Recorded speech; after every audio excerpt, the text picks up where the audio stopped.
lugter. Den lugter da ikke dårligt.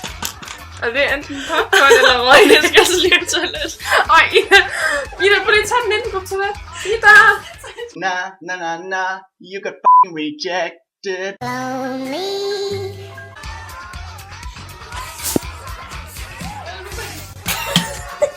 Det er enten popcorn eller rødden æg. Jeg kan ikke vente din mand.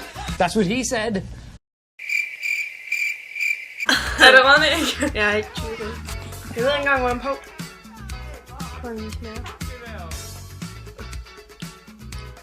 Er der sådan en gul lort i? Ja, det står så på tysk, så vi kan altså ikke sådan helt forstå det.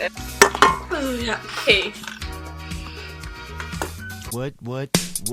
What? Så har vi den her. Jeg ved fandme ikke, hvad fanden det er. Skal vi lige prøve at oversætte det? Det er æble. Det er et ulækkert æble. Okay. Er nu bare godt sammen på det? Ej.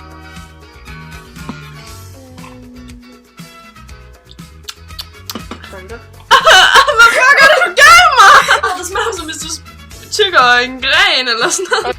Anna, prøv lige at se den inden i. Det ligner sådan en fucking æg til en eller anden græshoppe. Næsenpopel.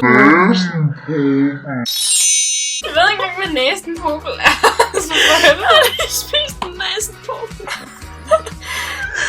Okay, så næsenpopel. Saftige birne. Saftige. Okay, den ene det er en tære, og den anden det er en næsenpopel. Er den ny? Jeg vil ikke have den længere. Så har vi den her. Og det er... Okay, og det er enten... opkast eller... Ej. Det er enten ligger toiletpapir herude. Det er sjovt nok, fordi du kastede det ud. Nogle gange, det kan jeg ikke tage igen.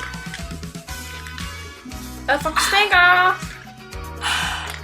Okay, det her det er enten blåbær eller tandpasta.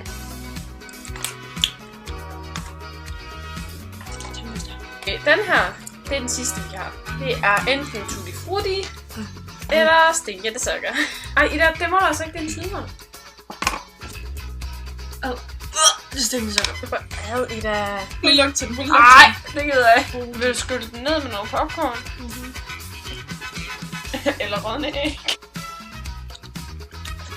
Det er altså baby wipes, det der. Hvor klart, det smager af duftlys. Nej, baby wipes eller kokosnød. Fuck, det er noget mad. Det er sådan en... Als je mee voor je chillen. Als je bitch wil chillen is het geen probleem, dan ga ik erheen. Ik ben niet